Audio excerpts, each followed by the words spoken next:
हर योजना में कुछ पात्रता की शर्तें होती हैं, लेकिन चुनाव एक ऐसी योजना है जिसमें कोई पात्रता की शर्त नहीं है, कोई आय की सीमा नहीं है, चाहे गरीब हो या अमीर हो, कोई धर्म जाति किसी प्रकार का कोई भेदभाव नहीं है। और इसके अलावा हर इंसान के पास भी एक वोट है, भले ही कोई कितना भी शक्तिशाली बहुत ही संपन्न व्यक्ति क्यों न हो, लेकिन वो एक से ज्यादा वोट नहीं ला सकता है। उस मामले में सभी लोग बराबर हो जाते हैं। इसलिए इस बात को हमें समझना चाहिए और न सिर्फ खुद बल्कि अपने परिवार में, अपने आसपास में रहने वाले लोगों में, मोहल्ले में, पड़ोसियों को, मित्रों को, सबको ये बात समझना चाहिए। शामली में हमारे जो मतदाता हैं वो अभी तक जागरूक रहे हैं। यहाँ का वोटिंग परसेंटेज मेरे ख्याल से पिछले लोकसभा चुनाव में 68% था, 67-68 कुछ था, जो कि बहुत अच्छा है, स्टेट एवरेज से अच्छा है। लेकिन इसमें अभी भी सुधार की गुंजाइश भी है और सुधार की जरूरत भी है, क्योंकि अगर 30-32% लोग अगर वोट नहीं देते हैं, इसका मतलब है कि उनकी आवाज पहुंच नहीं रही है। जो उनका अभिमत है, जो उनका ओपिनियन है कि किस प्रकार से हमारी सरकार होनी चाहिए, क्या हमारी सरकार की नीतियां होनी चाहिए, किस प्रकार से उन नीतियों का क्रियान्वयन होना चाहिए, इस बात को वो सही प्लेटफॉर्म तक पहुंचाने में सफल नहीं है।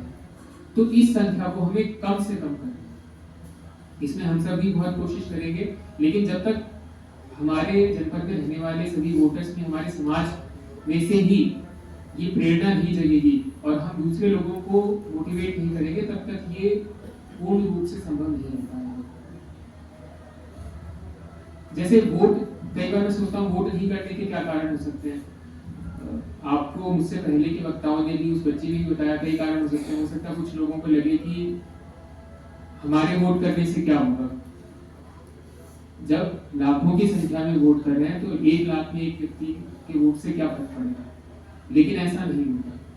कई बार हम देखते हैं कि 100 वोट के अंतर से या 10 वोट के अंतर से, ऐसा भी हो रखा है कि एक वोट के अंतर से भी उम्मीदवार का चयन हो जाता है और फिर बाद में सब लोग पछताते रहते हैं कि काश हमने भी वोट दिया होता तो हम इस रिजल्ट को चेंज भी कर सकते हैं।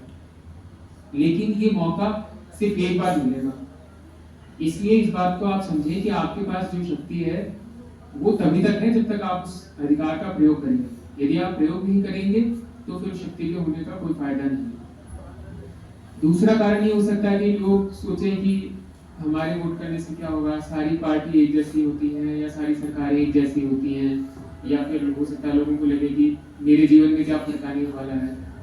लेकिन ऐसा नहीं है।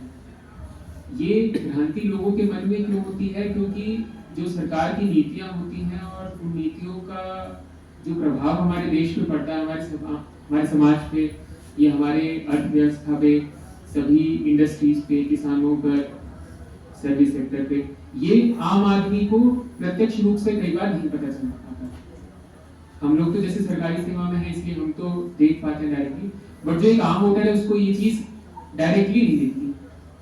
अब जो चीज डायरेक्टली नहीं दिखती उसके बारे में कई बार लोगों को लगता है कि इसमें तो कोई असर पड़ ही नहीं रहा, लेकिन ये बात हमें समझनी चाहिए कि वो असर पड़ रहा है, बस आपको पता नहीं चल रहा है। जैसे कि हेल्थ है, हम अपने शरीर का ध्यान रखें। जब उम्र थोड़ी कम होती है, युवा होते हैं, तब तो चाहे कुछ भी खा लो, चाहे एक्सरसाइज करो मत करो, जो करना है करो, लेकिन उस टाइम यदि हम अपने शरीर का ध्यान न रखें तो उसका प्रभाव आके पता चलता है बाद में।